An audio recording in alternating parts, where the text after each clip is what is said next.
പത്തനംതിട്ടയിൽ അധ്യാപികയുടെ ഭർത്താവ് ജീവനൊടുക്കിയ സംഭവത്തിൽ സർക്കാരിനെതിരെ വിമർശനവുമായി സിപിഎം നേതാവ് ജി സുധാകരൻ. ഉദ്യോഗസ്ഥരുടെ അലംഭാവം പരാതിപ്പെട്ടിട്ടും പരിഹാരമില്ലാത്തത് ഭരണകൂടത്തിന്റെ പരാജയമാണ്. ഉദ്യോഗസ്ഥരുടെ ചെറിയ ശതമാനം കുറ്റങ്ങൾ മാത്രമേ പുറത്തുവരുന്നുള്ളൂ. രാഷ്ട്രീയക്കാർക്ക് അഴിമതി നടത്താനും ഉദ്യോഗസ്ഥരുടെ സഹായം ആവശ്യമാണെന്നും മലയാള മനോരമ പത്രത്തിലെഴുതിയ ലേഖനത്തിൽ ജി സുധാകരന്റെ വിമർശനം. ഷൈജുവിന്റെ വിശദാംശങ്ങൾ നൽകാനായി. ഷൈജു, വിവാദമായ ഒരു കേസാണ്. സർക്കാരിനെ വീണ്ടും പ്രതിരോധത്തിലാക്കിക്കൊണ്ടാണ് സുധാകരന്റെ അടുത്ത പരാമർശം വരുന്നത്. എന്താണ് സുധാകരൻ ഈ ലേഖനത്തിൽ പറയുന്നത്?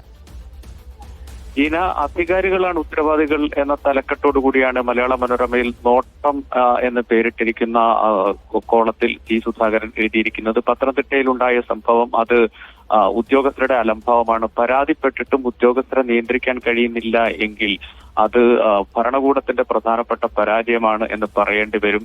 ഫയലുകൾ നീങ്ങുന്നില്ല എന്നതും കെട്ടിക്കിടക്കുന്ന ഫയലുകൾ അവിടെ കിടക്കുന്നതിന് ഉത്തരവാദികൾ ഉദ്യോഗസ്ഥർ മാത്രമല്ല, അത് ഭരണകൂടമാണ്. ഉപദേശങ്ങൾ കൊണ്ട് പരിഹാരമില്ല, നടപടിയാണ് വേണ്ടത് എന്നുമാണ് ജി സുധാകരൻ പറയുന്നത്.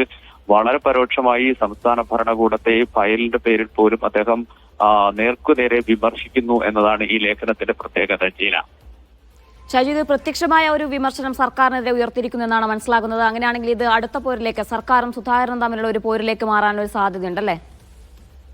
ജീന, ജി സുധാകരനെ സംബന്ധിച്ചിടത്തോളം സുധാകരന്റെ വിമർശനത്തിന്റെ ഒരു ശൈലി ഈ തരത്തിലാണ്. കാരണം അദ്ദേഹം പ്രസംഗിക്കുമ്പോഴും എഴുതുമ്പോഴും എല്ലാം അദ്ദേഹത്തിന്റെ ശൈലിയിൽ നിരന്തരമായ വിമർശനങ്ങൾ ഉന്നയിക്കാറുണ്ട്. അതൊരു പോരിലേക്ക് പോകുമോ എന്നത് നമുക്ക് വ്യക്തമല്ല. പക്ഷേ അത് രാഷ്ട്രീയ ചർച്ചകൾക്ക് വഴിവെക്കും എന്ന കാര്യം ഉറപ്പാണ്.